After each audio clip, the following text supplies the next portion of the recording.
अन्नदानम महद्दानम विद्यादानम ततः परम अन्नेन क्षणिका तृप्ती यावत जीवम तू विद्या. याचा अर्थ अन्नदान हे मोठं दान आहे, विद्यादान हे त्याहून मोठं दान आहे. अन्नानं क्षणिक तृप्ती होते आणि विद्यादानानं मरेपर्यंत तृप्ती होते. मरेपर्यंत तृप्ती देणाऱ्या माझ्या सर्व गुरुजनांना, गुरुबंधूंना, गुरुभगिनींना नम्र विनंती करून मी माझ्या कथेला सुरुवात करतो आहे. माझ्या कथेचं नाव आहे घुंगरू. आमचं गाव सरवडे. सरवड्यातून बिद्रीला जायला मालवे कॉलनीपासून बोरोड्यातून बिद्रीला जावं लागतं आहे.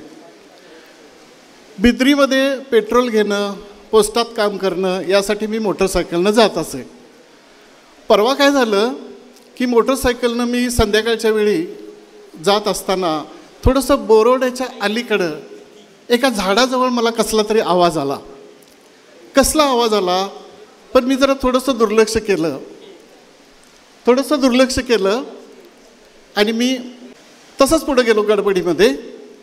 पोस्टातलं बाकीचं कामं वगैरे केली आणि परत मी आलो तर त्या झाडाजवळ मला परत तो आवाज आला. आता आवाज आला म्हटल्यानंतर मी मोटरसायकलचा वेग कमी केला, मोटरसायकल थांबवली आणि कसला आवाज जरा झाडाजवळ जाऊन ऐकला. तेव्हा मला असं दिसून आलं, घुंगराचा आवाज. होय, घुंगराचा आवाज होता तो.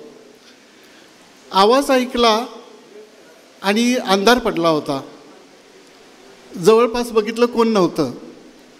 थंडी सुटली होती, गारवा सुटला होता. मला भीती वाटायला लागली. लक्षात घ्या, विचार करा, वेळ रात्रीची आहे, घुंगराचा आवाज येतो आहे, जवळपास कुणी नाही, मी एकटाच उभा आहे. माझे पाय थरथरायला लागले, हात थरथरायला लागले, भीतीनं कंप सुटला आणि मला घाम सुटला. गार वारं असूनसुद्धा घाम फुटला.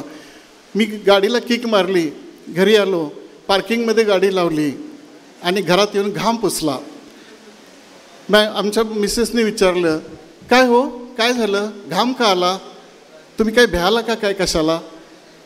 तर मी म्हटलं थोडंसं अंधारातनं आलो ना, त्यामुळं मला काही गोंधळून काही सांगता आलं नाही.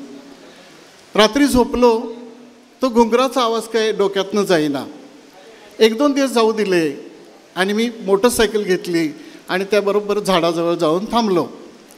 घुंगराचा आवाज येत होता. मग इकडं तिकडं बघितलं, तिथं एक झाडाजवळ एक बैल बांधला होता. जवळ जाऊन बघितलं, त्या बैलाच्या गळ्यात काही घुंगरू नव्हते. झाडाला वळसा घालून खाली गेलो, शेतात गेलो. शेतात एक घर होतं, साधंसं मातीचं, कौलाचं. त्याला कडी घातलेली होती. कडी उघडली, आत जाऊन बघितलं, आत जनावरं होती. तसं काही संशय घेण्यासारखं काही नव्हतं. परत मी मागं आलो, मोटरसायकल चालू केली आणि घरी आलो. सारखं डोक्यात ते घुंगराचाच विषय. मला एक आठवलं, 20 साल बाद नावाचा एक सिनेमा होता आणि त्या सिनेमामध्ये विश्वजितला घुंगराचा आवाज यायचा. आणि मग त्याला नंतर कळलं की कुणीतरी मांजराच्या गळ्यात घुंगरू बांधलेले आहेत आणि ते मांजर गवतातून इकडे तिकडे फिरते. आवाज येतोय पण ते मांजर दिसत नव्हतं.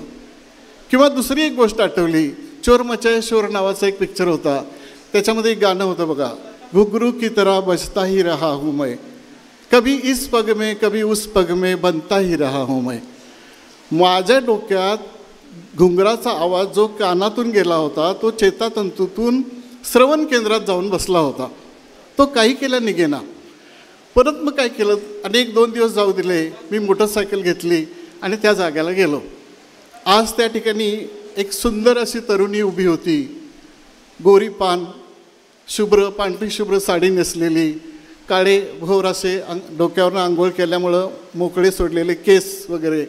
मी तिच्याजवळ गेलो, तिच्या पायाकडे बघितलं. पायात घुंगरू नव्हते, पैंजण वगैरे काय नव्हतं. काय हो, काय बघताय, काय काम आहे तुमचं, काय पाहिजे तुम्हाला, असं ती बाई मला म्हटली. मी गोंधळून गेलो. मला उत्तर काय देता येईना. मला काय सांगता येईना की तुमच्या पायात घुंगरू आहे का मी बघायला लागलो आहे, सांगता येईना. मी म्हटलं तुमचं शेत काय आहे, तर होय, मी इकडं चाललो होतो बिद्रीला, तुम्ही एकट्या दिसलात म्हणून थांबलो म्हटलं. मग त्या दिवशी पण मला काय त्या घुंगराच्या आवाजाचं उत्तर कळालं नाही. परत मी घरी आलो आणि मग नंतर 4 दिवसानंतर एकदा सकाळी 9 वाजता मोटरसायकल घेतली आणि मी त्या जाग्याला गेलो. आज तिथे एक शेतकरी खुरपं घेऊन भागलत होता. मी त्याच्याजवळ गेलो आणि म्हटलं, मामा काय करताय? तर भागलन करावे म्हणतोय. कोणत्या गावचं तुम्ही? तर म्हटलं आमचं गाव सरवडे. का आलता तुम्ही? तर मामा मला एक शंका आहे, तुम्ही जरा सांगू शकाल काय? तर काय शंका होती? तर म्हटलं चला रस्त्यावर. त्यांना रस्त्यावर घेऊन आलो, त्या झाडाजवळ घेऊन आलो आणि म्हटलं तुम्हाला कसला आवाज येतोय घुंगरासारखा? तर येतोय की म्हटले. तर कसला आवाज तो? मी बरेच दिवस म्हटलं या रस्त्यानं जातोय, त्या घुंगराचा आवाज येतोय, मला त्याचं काही रहस्य कळलं नाही. आज तुम्ही असल्यामुळे तुम्हाला विचारतोय. तो आवाज वय, चला तुम्हाला दावतो म्हणला. आणि गेला तिथली झाडाची फांदी बाजूला केली. तिथे एक पाण्याचा नळ होता आणि तो पाण्याचा नळ बंद होता, त्याचे तुषार उडत होते. पण त्याला कोणीतरी एक लोखंडी वायसर जाडसा असा बांधला होता. तो वायसर असा त्याच्यावर आपटत होता आणि घुंगरासारखा आवाज येत होता. मी कपाळावर हार मारून घेतला. अरे म्हटलं हा आवाज वय, गेला महिनाभर मला त्रास देतोय म्हटलं. तर म्हटले कुणीतरी चावी मोडू नये म्हणून मी झाडाच्या फांदीच्या आडाला ती लपवून ठेवली होती म्हणले. मी म्हटलं मी कसलं घाबरलो, भूताखेताचा आवाज मला वाटायला लागला. अहो जावा गुमान म्हटला, इथं 24 तास आम्ही काम करत असतोय, रात्र रात्र पाणी पाजत असतोय, कुठलं भूत आणि कुठली हाडळी, जावा ग म्हणला, इथं काय नसतंय म्हणला तसलं. मग मी घरी आलो.